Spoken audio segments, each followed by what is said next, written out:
Welcome to Podcast of All Podcasts. Enjoy best moments of podcast history.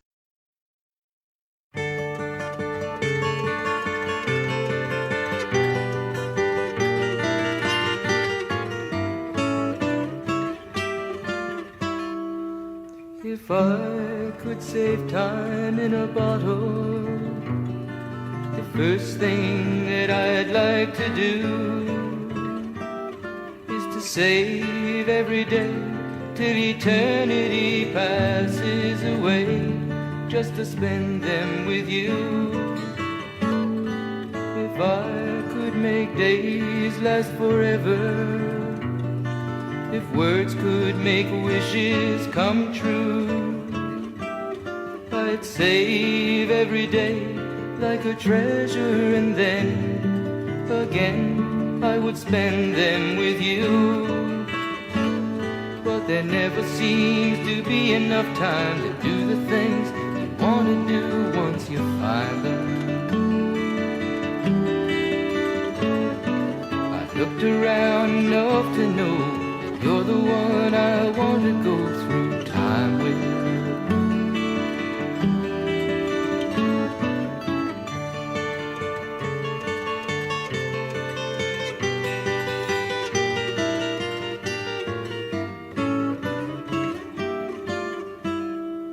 If I had a box just for wishes and dreams that had never come true, the box would be empty except for the memory of how they were answered by you. But there never seems to be enough time to do the things you want to do once you find them. I've looked around enough to know you're the one I want to go through time with.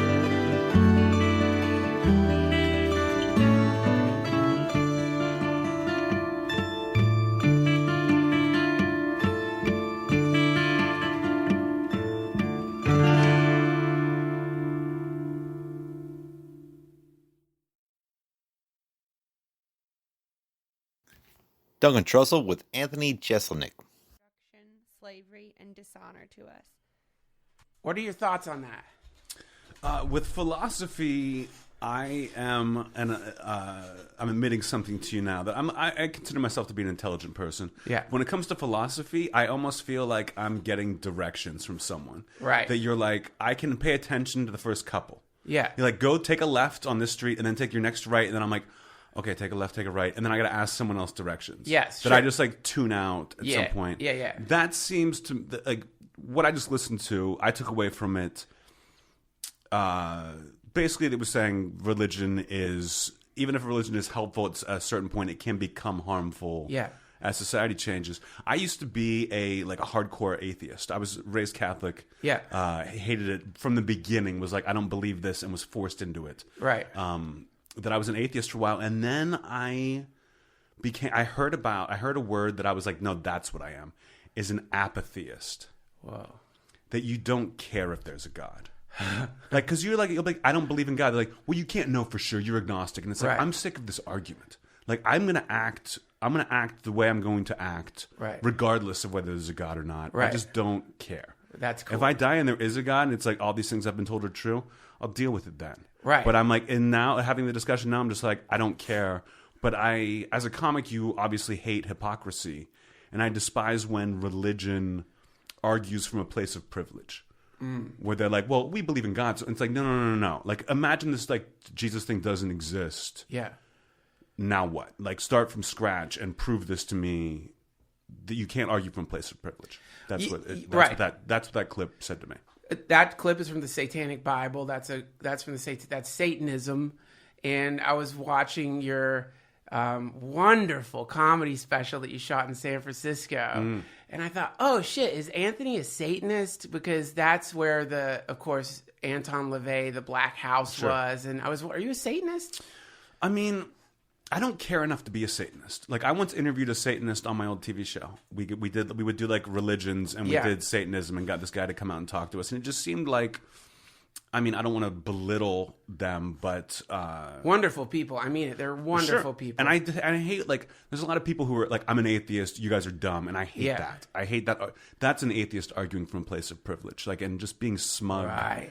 It reminds me of like Bill Maher in the beginning of that that Religulous. Yeah, right. Sure. That movie he did. Yeah. Where, like, the first scene is like him going to like and like arguing with like 5 guys in a trailer who like just got out of prison and he's like, "Come on, you guys!" And like, why are you arguing with these people? Yeah. This is like you're just bullying these people. Yes. That I don't.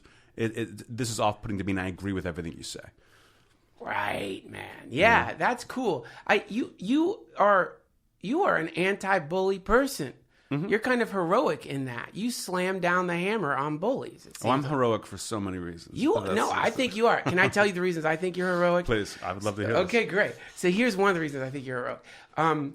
One of the things I love about art is that it takes some of the most horrific things and it like shines this beautiful light through it. And when that works, it's the most incredible thing. Mm-hmm. So I'm watching your special, man. I hadn't had a chance to watch it yet. I'm watching this absurdist, dark, well-crafted comedy. You're saying some of the darkest shit ever. Oh, thank you. But it feels like love is coming through it, through the words. And so somehow it's just working. Like it doesn't feel, like you get around somebody and they're trying to freak you out. They're trying to like say the thing that freaks you out. Mm-hmm. And it sucks because behind it's like this weird aggression or anger. But what's coming through your jokes, it feels like love. Is it love? Is it the love of your art or is it life or why? I think it's certainly, it comes from a place of positivity. It comes from a place of creation that you can call it love. I just think that the secret is that like the end goal can't just be the darkness. It has to be the light, which is the laughter. Like it's got to be a great joke. Like I got into this realm of dark comedy because it seemed like the highest possible bar with like the smallest possible safety net. Wow. That like, let's just make this really hard on myself. Yeah. And then the jokes have to be great. Yeah. They just, if I don't get like sympathy laughs, it's like I either make you laugh despite yourself. That's right. Or I'm bombing. That's right. Well, you were in your special, you picked out a woman in the audience. You picked out a disabled woman in the audience. She was laughing very, very loudly that I had to kind of deal with it. Was it an accident? That was not a plant. Oh, no.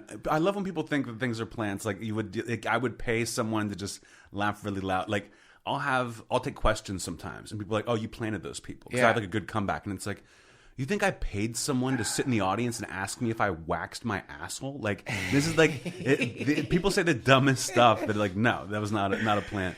It seemed like a satanic miracle. It's just like, my Christ, in the midst of this dark comedy, he picks out a person, and the first thing they say is, "I'm disabled." But I was looking at their faces, and they're so happy, man. They were thrilled. Yeah. They're thrilled. It's such a cool interaction because it's like, what's happening is brutal. I think you were saying that her husband electrocutes her. Mm-hmm. And it's a disabled person. And in any other space, that could go so on the night of your special. Sure. But I feel like at my shows, like I was in Salt Lake City, and I think there's video of this, so it may be gone now. But I'm doing it in Salt Lake City, and I see a girl in the front row with an animal, with like a service dog, like either a golden retriever or something, and I'm like, "Why do you have a service dog? Like you're not blind?" And she's like, "Oh, it's an emotional support animal," and I'm like, normally this would be, you don't ask a follow-up question. Like something clearly bad has happened. But I was like, if you're in the front row of my show, and this is like a couple of years ago, and you bring your dog, like, you're going to get talked to, and I'm going to ask you about, like, you're excited for this. And I was like, why do you have the service animal? And she was like, my ex-husband used to beat me and rape me so much that now, I need this dog. And I was like, I'm going to have the best time right now. Like, I was just like, there are easier ways to get a dog. And I'm like, is this your new boyfriend? Like, this guy's got a low bar. Like, this guy must be like cock of the walk. And just like, the crowd is going nuts. They're laughing. And I'm like, only at my show could this happen. Right. Brian Regan can't do that. Right. You know what I mean? Like, yeah. It's, that it's freeing. It's alchemy. It's some kind of alchemy, man. Because I don't really, I've seen like a certain type of. I love dark stuff, dark things, horror movies, but when you see dark comedy that doesn't work, Nothing worse. Nothing worse. People who want to come and tell me a joke after show, I'm like, please don't. Like, and I don't. They'll be like, oh, you'll like this. It's dark, and I like dark things like horror films. Like, I think of myself as a horror film now.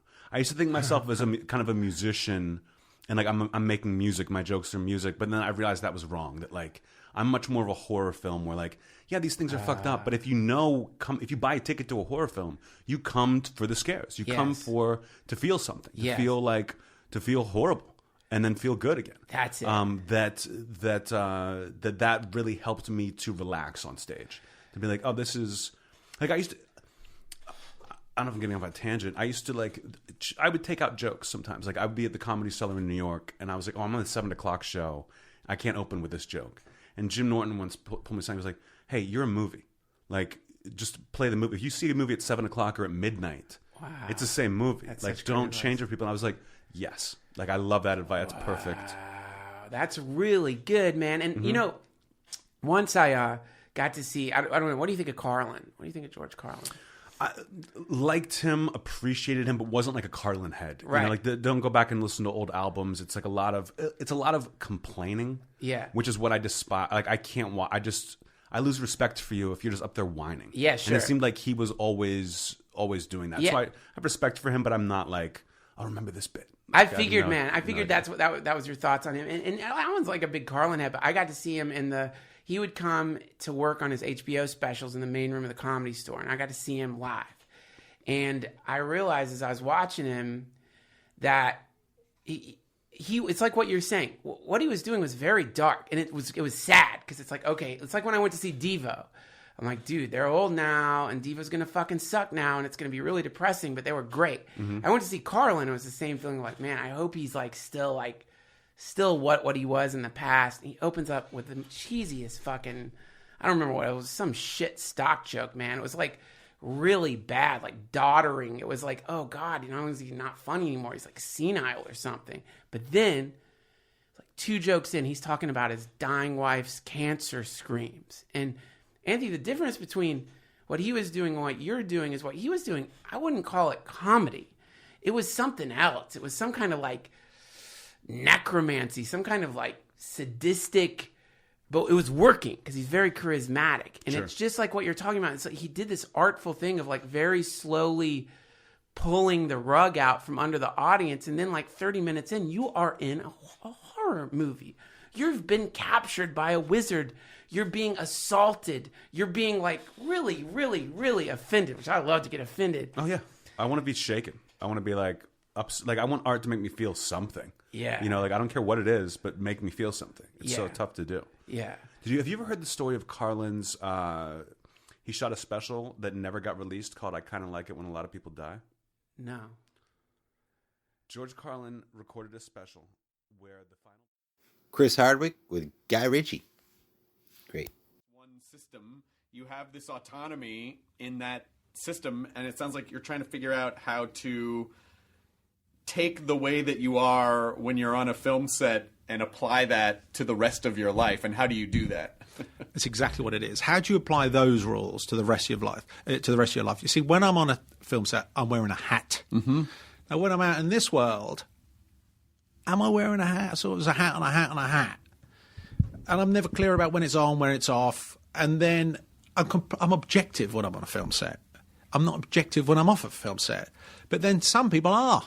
Right. You can see some people don't rattle. Most people rattle. But it feels to me like we're good at some things and not good at other things. But you're of an age, I'm of an age, where we've realised what glitters isn't gold. Mm-hmm. So now we're in the business of trying to work out, well, what is? Well, you know who you are on a film set. And it sounds like you know exactly who you are on a film set. Otherwise, you probably wouldn't be as comfortable as you are on a film set. But, it's a role. It is, but it's still you. You're playing, but I'm playing is what I'm doing. I don't know if that's true. What if it's the opposite? What if that's who you are and you're playing when you're not on a set, and that's why you don't know what you're doing? You know, like what you could be connecting with is the purest form of who you are, and that's why you're so comfortable. So you're assuming it's a role, which I think is doing yourself a disservice. Might not actually be the role. The other guy might be the role. I have to tell you, I'm enjoying this interview enormously. I have a feeling I'm going to have to leave some money on the table when I depart. I like that theory very much. Do you trust levity? Do I trust it? Of course I do. So do I, you see. Whenever anything gets heavy, I smell a rat. Mm-hmm. So on a film set, I'm aware that there's levity involved in it because I'm somehow not... My identity isn't tied up within it. So I can afford to skate across the surface. I can afford to be objective. Right. And then what happens in our life when we get all heavy and you lose that sense of levity? And my feeling is whenever you're losing levity, there's a rat in the kitchen. Right. Yeah, I absolutely agree. I absolutely agree. Because levity, comedy, humor is all about flexibility and being able to take something horrible or tragic and flip it so that you can essentially gain control over it by laughing at it. It's a deflecting...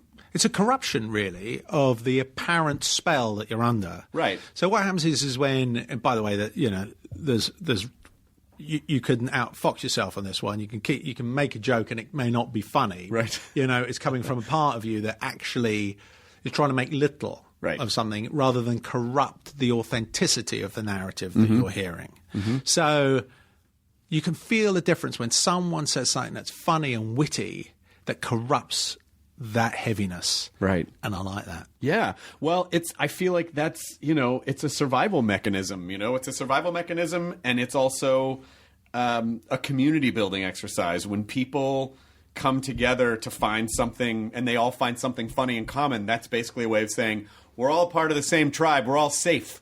Everything's okay. Everything's going to be okay. We're all right because we can laugh. Yeah, it feels like sort of right sizing of priorities. Right. When you're going down this road, this rather dark cul-de-sac. Right. And all of a sudden you go, oh,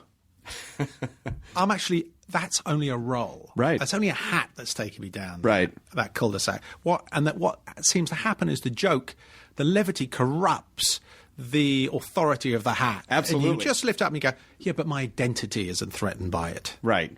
Right. But that just comes from, a certain comfort level. And I think the laughter and the expression of that is basically just like venting gas. It's just venting.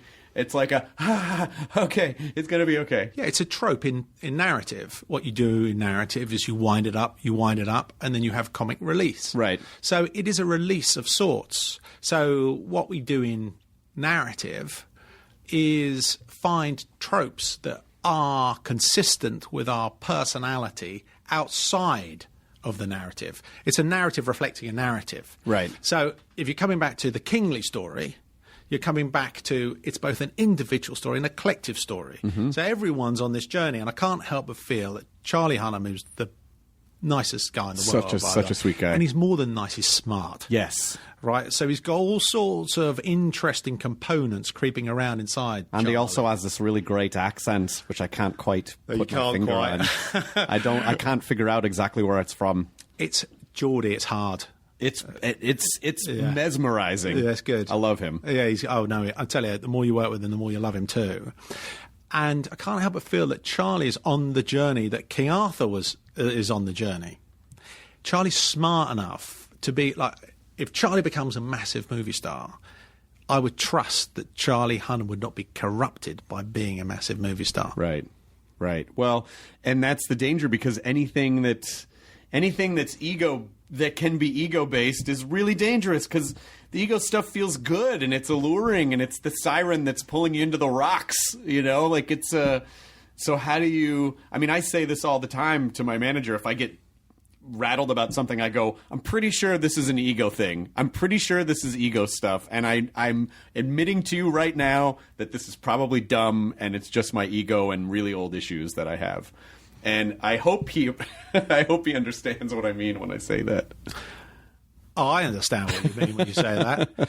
Because it's the temptation of the crutch. Right. The crutch, for the moment, feels like an immediate Band-Aid. Mm-hmm. It feels like an immediate fix. And you just get a little rush of energy where the back of your mind is saying, ooh, I'm going to live just a little bit more. I'm augmented just a little bit more by that crutch. I'm stable by that crutch. So you're sitting around a room with a load of people slagging someone else off, and if you get involved in that equation, it's only because you're asking other people to think more of you. Right. So you're tempted to go, oh yeah, I think Johnny's a tit too.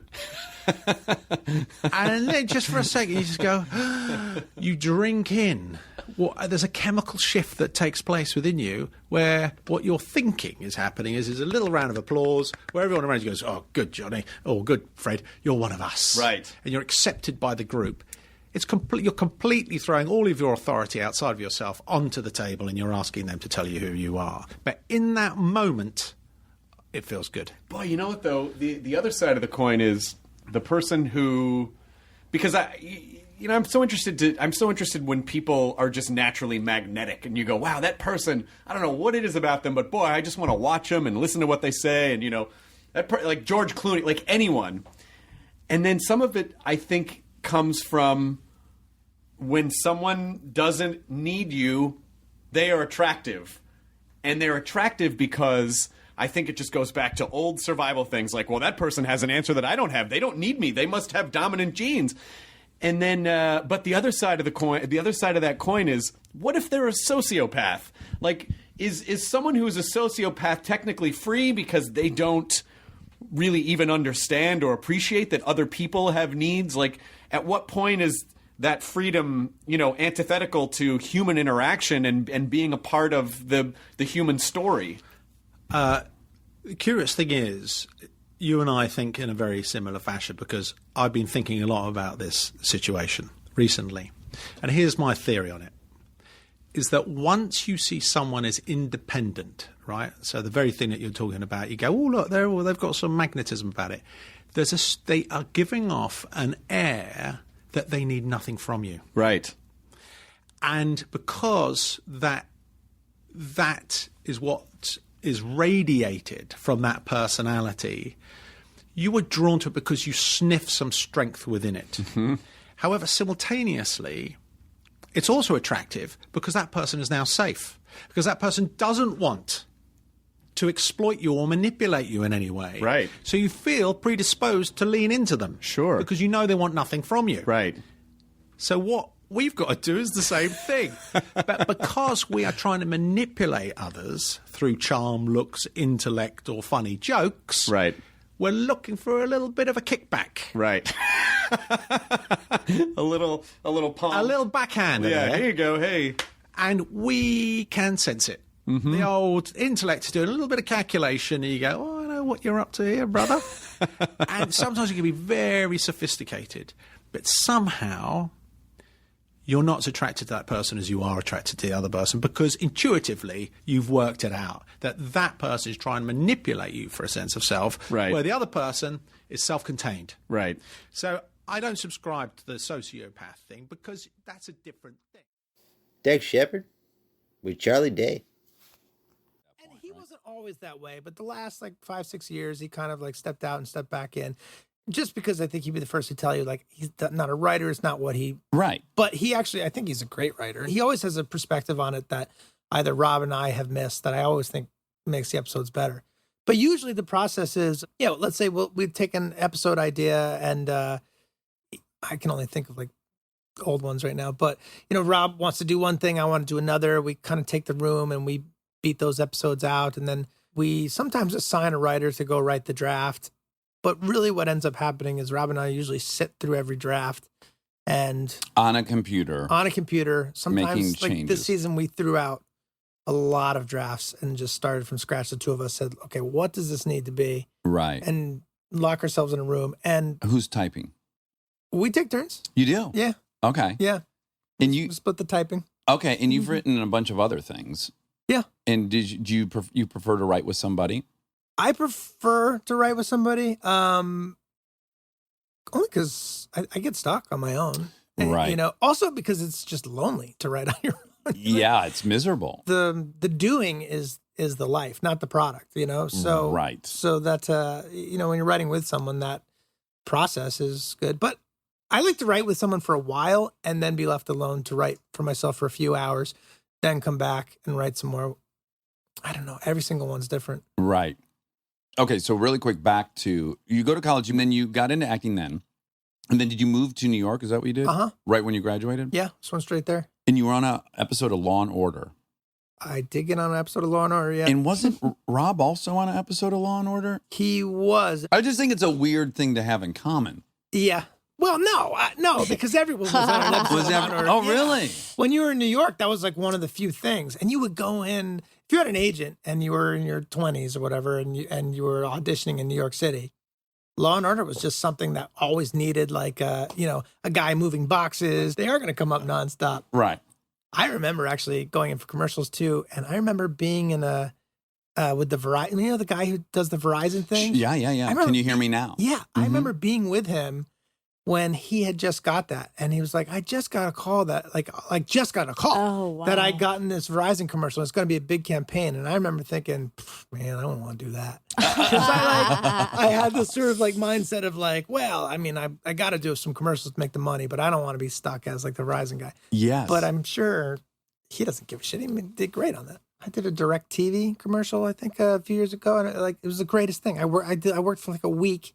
Yeah. And to be blunt, you know, made as much money as I would have had to write and edit and act in 20 episodes of Sunny to do that. Yes. Yeah. But I still had some holdover feelings from that time. I was a little bit embarrassed doing it. Uh-huh. And at the time I was working with John Malkovich on something, and I saw him, and, you know, he said, like, you know, how was your weekend and that whole thing. And I said, pretty good. I slummed it a little bit. I did a commercial, right?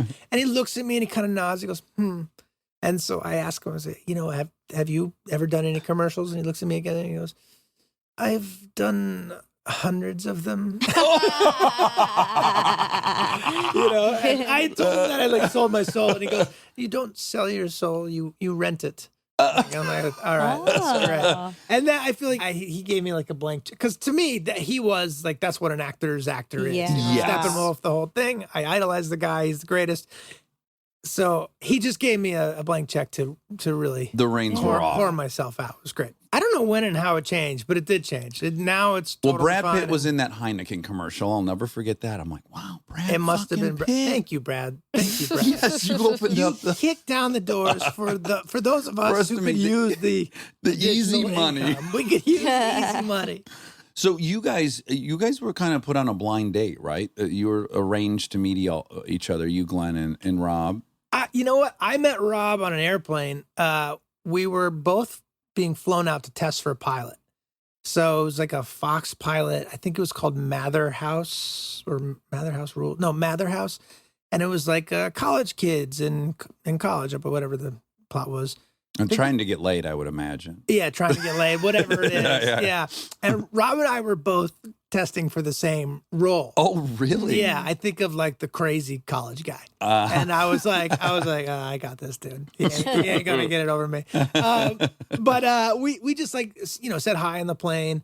I think he gave me a lift to the audition. You know, I was such a bum and a mooch. I was like, hey, man, can you give me a ride to the, you know, he like rented a car and shit. I'm like, oh, nice, man. Good. You mind giving me a lift You over rented there? a car. Yeah. But we just hit it off there. So we became friends on that. Oh, based off of that. And then Glenn also, I'd met him like in the New York auditioning circuit. I think Rob knew him first. And I don't know. I have a vague memory of meeting him in the lobby of like auditioning for Tuck Everlasting or some crazy movie. Uh-huh. And yeah, we just kind of all clicked. Yeah.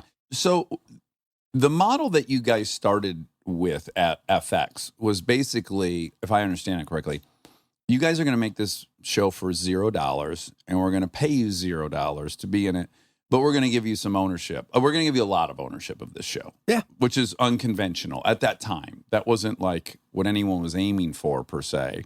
Yeah, I mean, we didn't get paid anything in the beginning. Right. So when that was happening, were you said you didn't want to go into music because you didn't want to be broke, but was money something that you coveted or aspired to have desperately? Sure. Well, I mean, sure. Like on 0 to 10. I'll just tell you, I'm a 10. I was obsessed with money. I had to get it. I wanted it growing up. No, zero. Zero. I mean, no. That's not right. Maybe like 3s and 4s. I knew I needed it. Right. I knew I needed it to survive. But man, I was so lucky from the time I had an agent after coming out of Williamstown, being seen up there and getting an agent. I worked. I did commercials. I was the voice of the independent film channel. So anytime you heard like coming up next on IFC. Oh, and I would get these fucking checks from that thing. McElhenney hated me because he was still waiting tables, and he would come to my apartment, which, by the way, was on this street. It was? Yeah, I lived with Jimmy Simpson, the actor. That's where we shot the pilot of Sonny. The original home movie one. I actually was walking down here thinking of a funny story from that place where I one time went into the elevator was such a sketchy thing where the light's always flickering. And it's like janky elevator, and the door opens. There's a guy in there holding a hacksaw. His glasses are like half off because they're missing one of the arms.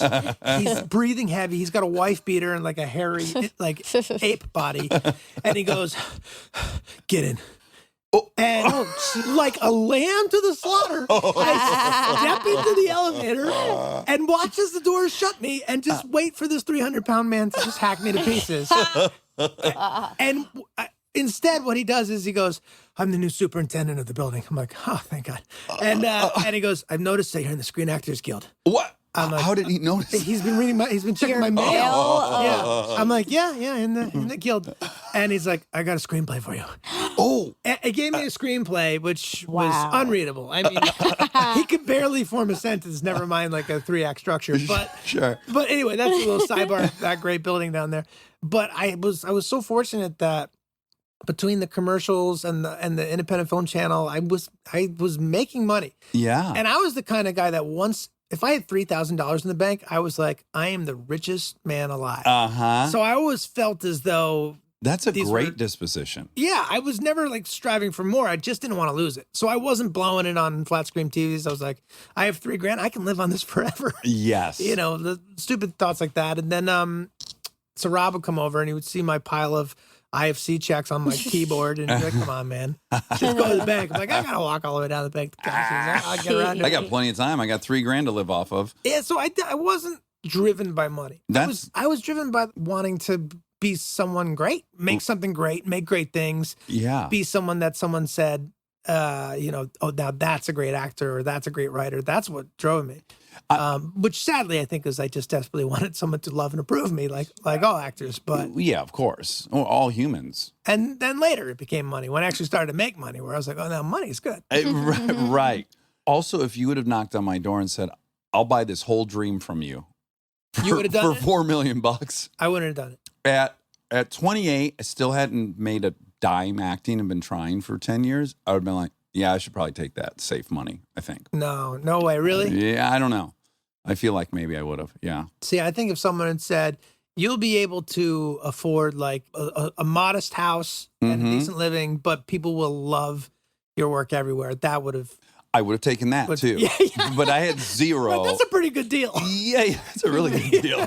So everything's set. You'll never have to worry about anything ever again, and everyone will love you. Okay. Yeah, that's I'm what in. I'm going for. Do you feel like, looking back on your career, that mentality led you to do some jobs you wish you didn't do? I've done things for free because I thought they were going to be great, and they were fucking terrible. Sure. And I've done things for money that turned out to be great. So I actually don't think there's a whole lot to glean from it for me. I had a funny year last year where I did a few things like that, right? Where I did the commercial just for money, and it turned out to be fine. It was fun. I actually really loved the director on it. It was a lovely guy.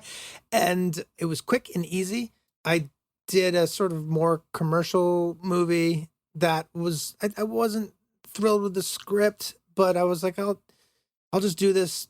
I did the sequel to the Pacific Rim, which the first one was Guillermo del Toro. That's why I wanted to be in it. The second one, he wasn't in it. And I thought, well, that's the whole thing. But I was like, I still love the character, and I like the story. And also, you've already done it once. And I did it once, and I was like, why not? And it was a great experience. I was in Australia with my family, and it was a great experience. And then I did Louis C.K.'s movie, which came out during all his sort of heat. And that was the one where I was like, oh, finally, like the awardsy crowd people are calling me up. Like I'm getting to work with John Malkovich and Edie Falco and Louis C.K., who I really admired. And, obviously that one turned out to be a disaster. Not for me personally, but the movie itself. Did it never come out? I think they buried it. Aisha Tyler with Neal deGrasse Tyson. Hospital. And were your parents? Like what was your educational? What was their educational experience like compared to yours? My mother was a housewife, did not go to college, not uncommon in the day, and my father struggled through school. For graduate school, he went to Columbia Teachers College, but over that time they're starting a family and there's not much money around, and so we lived in middle-income housing projects in the East Bronx, Castle Hill housing projects, and went to PS 36 in kindergarten, and then he graduated and got a better job, and we moved because, in fact, you're kicked out. Because they're housing projects. Right, so there's a limit, there's an upper limit to income, right? There's income thresholding, which is completely sensible and the right thing. So we moved to Riverdale, which is a fancy part of the Bronx. And so my formative years were spent in Riverdale. In spite of what people would want to be true about me, that I was born a poor black child, and that's not no, I was a middle class. We grew up in an apartment building that had a swimming pool and its winter ice skating rink and a large playground, I had a middle class life, went to public schools. You know which what's I'm proud interesting of, public schools. About that stereotype is different groups would apply the exact opposite stereotype to your life. There'd be the people who be like, well, he came up from a poverty and a poor black child, never had a book, and he stared at the stars, and and then I think there were a group of people who would put the opposite on, which is like the only way he could have ended up at Harvard and with multiple degrees is if he had grown up, he was a rich black kid and he had all these It's interesting because just whenever you're a part of an excluded class or a historically excluded class, everybody has a framework they need you to fit. They've got to fit. You got to fit their trope. Yeah, exactly. So the brain loves to organize. So to a fault. Yeah, yes. To an extreme it works up until a point, and then cut it there. Exactly. The system is failing you now. Actually think about what you're. Failing all of us. So you went to public schools growing up, and I guess looking back. That was obviously instrumental in your educational development. Only in the sense that it was a nice cross-section of sort of people and the community, and classes were large, which meant that you could not rely on, classes had 30 to 35 people, 34 people, anywhere in there. And you couldn't rely on the personal attention you might get in a private school. That's not always a good thing, of course, but if you can survive that, then maybe you become a better independent learner, perhaps. Yeah. More self-driven. Yeah, self-driven, if you survive it. And and of course, not everyone gets through that. Maybe people really needed that special attention. But in my case, that was not necessary. Was education? What were the conversations that you had with your parents about education? Were they? So education was everything. Oh my gosh, it was my grandparents, my parents. It was never. There was never. Well, do you want to? Will you go? Are you thinking of going to college? It's like, what college are you going to? Yeah. No, so there was never. It's a quick story here. My brother was a. This is how far back it goes. My brother, older brother, was a member of the James Brown fan club, okay? And he mailed in his $2 or whatever, and he became a member of the James Brown. And do you know the name of his fan club? No. It actually had an official name. It's called the James Brown Don't Be a Dropout fan club. Oh, that's sensational. And just to show you how out of it I was, I did not understand that phrase. Drop out of a window? Drop? What do you mean drop? Drop what? What is it? What does this mean? Right. And because nowhere was there ever the thought that I would drop out of high school or drop out of school. So the phrase drop out used in that context was foreign to me. Right. And it took years for me to finally understand what that was referring to. Right. He was trying to sort of boost the educational initiatives that perhaps the fan base that he was targeting needed. Right, right. And it's so interesting because that kind of an attitude about school, I had a similar experience where it was never like if I was good.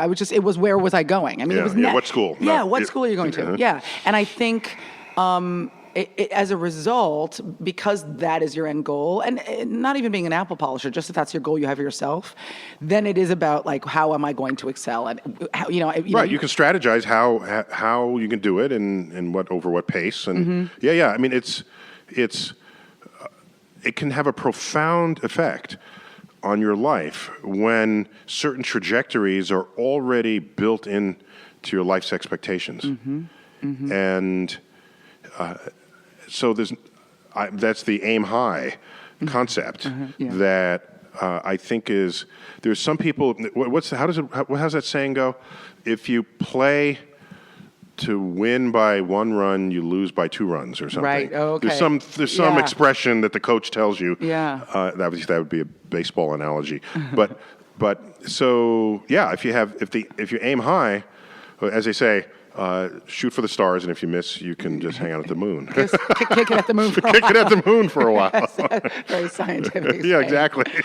When you were a young kid, because I know like apocrypha or public lore, folklore has you kind of having this eureka, this kind of this crystallization moment where you're like, I'm gonna be a scientist. Was that really how it happened? So it was a little softer than that. So.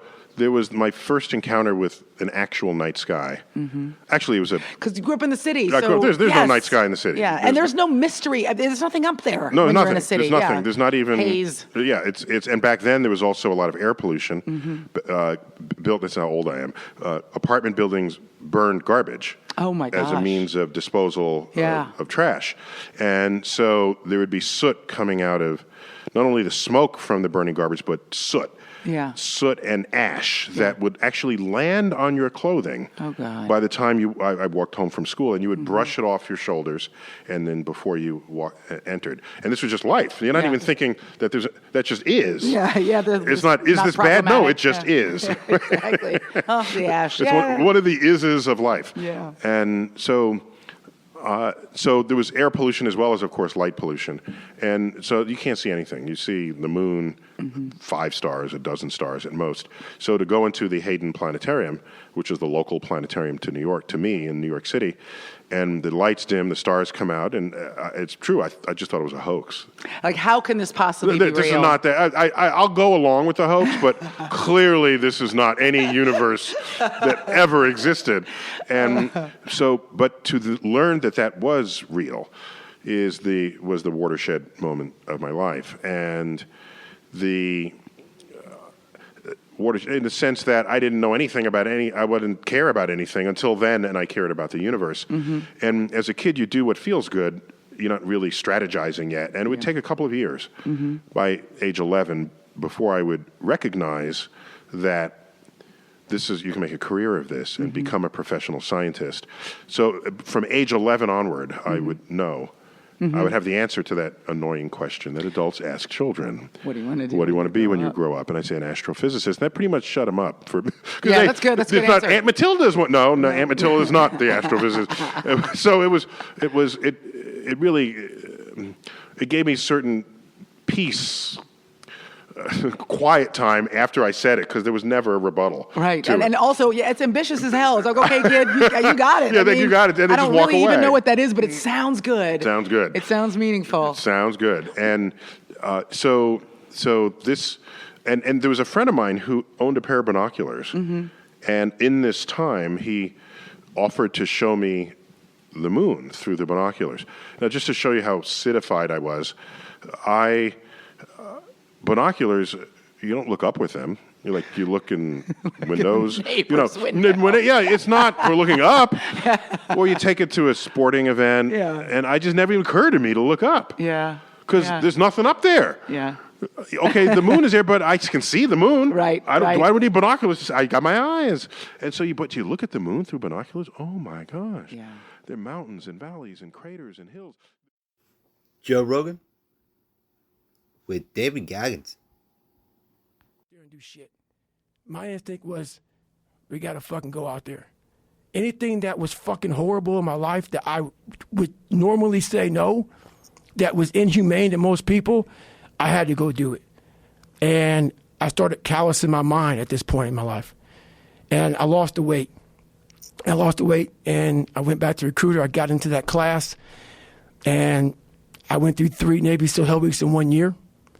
Only guy to ever be in 3 Hell Weeks in 1 year, to my knowledge. The first one I didn't make it through. The next 2 I did, and that I just didn't. I didn't stop anymore from there, and I started realizing through this process that the fucking mind is what you created. And I started opening different doors that I didn't think were even there, that I didn't think even existed. And the more doors I opened up, the more I started realizing that my potential is damn near endless. And it changed my whole mindset. So I went from David Goggins and I created Goggins. And that journey is a priceless journey that is hard for me to even explain to people because it sounds so quick and easy. Like I lost this weight and I went through 3 Hell Weeks. I went to Ranger School, went to Delta Force Selection, whatever it is. It was brutal. It's a brutal journey every fucking day. And everybody goes, well, are you happy? If anybody knows my life story, and I'll try to give you just a snippet of it, where I'm at today is in front of Joe Rogan telling you my life. To get through where I became, to get through where I'm at now, there's nothing but pride I have for myself that I can't really show people. Because I have this face that they see like, are you happy? What's wrong with you? I'm driven. I'm obsessed. And that's what you see. That's it. People need to hear this story. This is an exciting story for people because there's a lot of people out there that feel trapped and they feel stuck and they feel like they can't do anything and this is who they are. And you're a guy who felt that exact same way, but figured out how to not be that person and be a person that you would admire. What were the first steps? Like, you had some slips before, right? Because you quit because of the water thing. Right. But then when you went back the second time and you decided you're going to lose all that weight and you quit that job, was it just straightforward from there? Or were there some days where you just failed and then you picked it back up again? So my first run, when I decided to lose the weight, I was, like I said, 297. I was about 32% body fat. And my idea was to run 4 miles. For my first run. I didn't know how bad it's going to fucking hurt me. I used to run before I was fat, and I was like, fuck it, I can do this.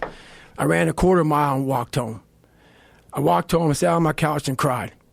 I went to my mom's house, who was about maybe 20 minutes down the road, and cried again in her couch, saying, man, I can't fucking do this shit. I don't know what I'm going to do.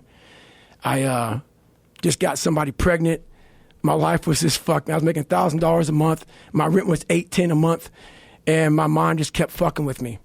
And kept fucking, you're not good enough, man. This isn't for you, man. These guys are the baddest motherfuckers on the planet Earth. You're not that. And what it was, and it's kind of funny, I was obsessed with Rocky.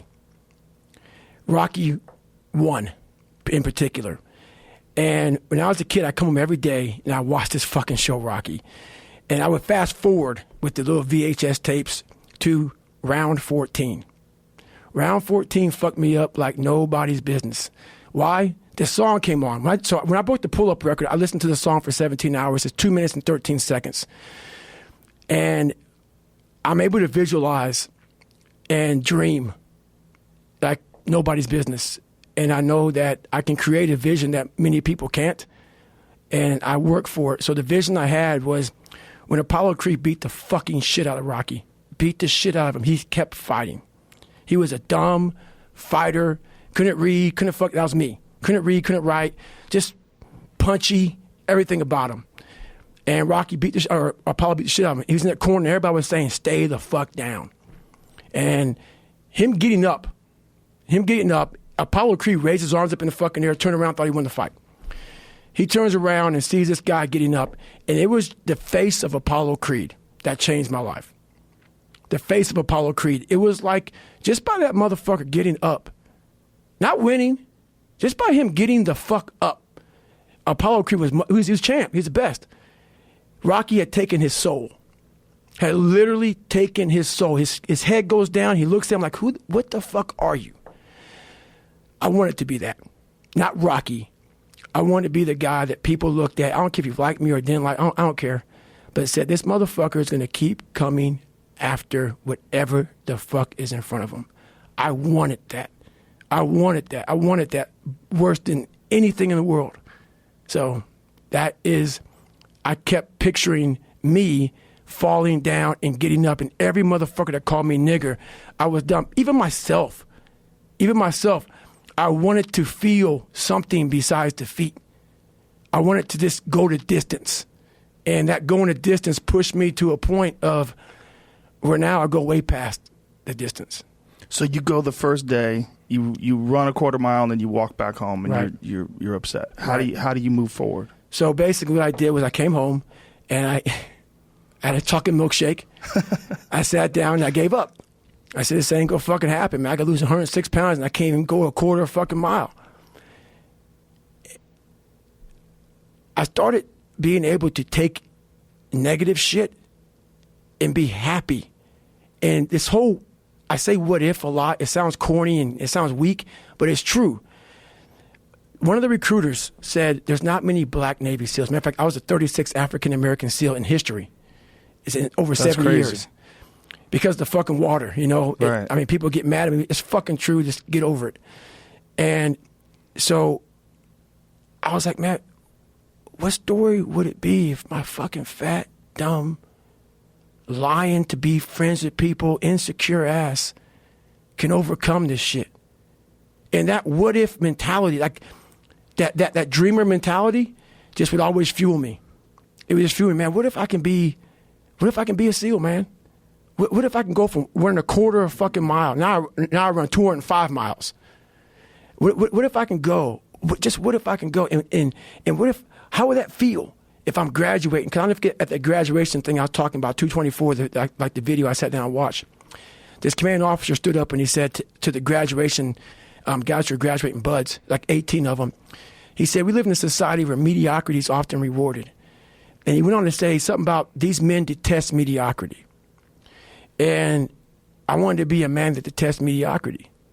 It got me in a lot of trouble in the SEAL teams and going forward in my life because I started looking down on people for not going hard as fucking shit.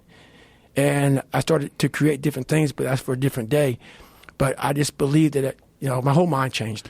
That is a problem that a lot of people who work hard do have. You get angry at people who don't work hard to the point where you want to insult them. You want to smack them. And it's really because you're scared of seeing that in yourself. Yeah. That's probably the truth. That's probably the truth. So I guess a lot of times in my life I would see people and it probably was a direct reflection of who I was. Yeah. And I would get mad at them, but in reflection, it's probably just getting mad at myself. Yeah, that's for me, 100%. When I see people that are half-assing things, I get terrified of seeing that in myself, and I get mad at them. Right. And it's not a good way to handle it. No. But it's natural because you're just terrified of seeing that trait. Right. And it cost me. So you come back, you do the quarter mile, right? You walk back home. How do you regroup? So what I did, I sat down there and I put Rocky in. I got my milkshake, put Rocky. I said, you know what? I was big time in Rocky and Platoon.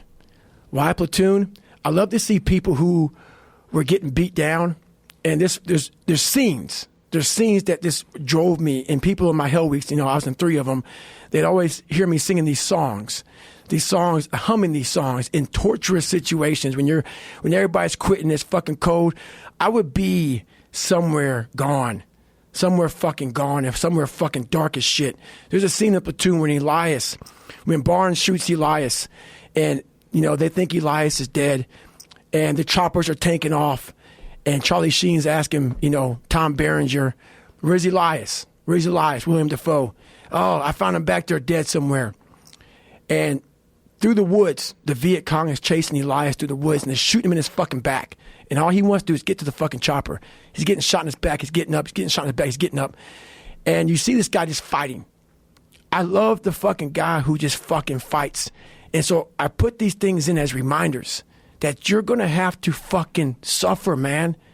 This fucking .25, man, you're going to have to fucking suffer to go from this fat, insecure motherfucker to one of the best guys on the planet Earth. This journey is going to take something that is going to be incomprehensible to most people. And these different visualizations, how I visualize them in my self-talk, it became so nasty and dirty that I almost liked the fact that I went .25. So it became from being defeated to like, man, all right, motherfucker, maybe tomorrow we can go .75. It just became this different mindset. I turned negatives into positives. So I would take it like, who would even think about doing this? So I would sit on my couch saying, who at 297, who can't fucking swim that great, who's scared of the fucking water, would have the fucking balls?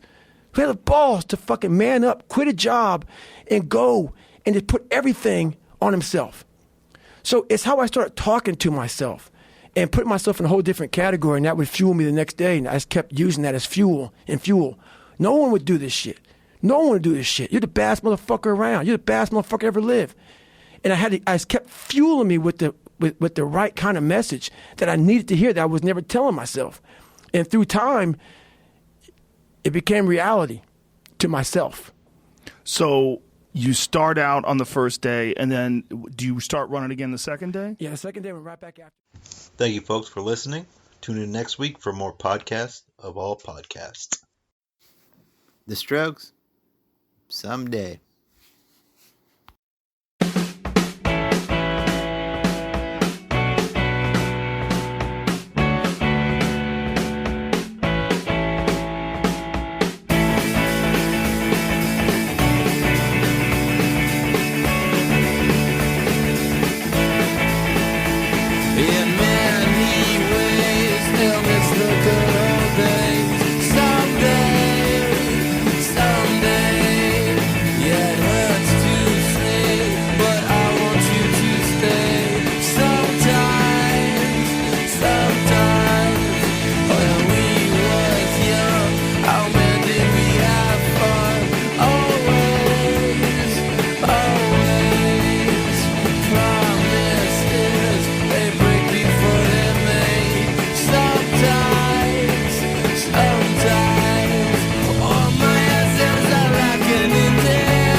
I see a lot.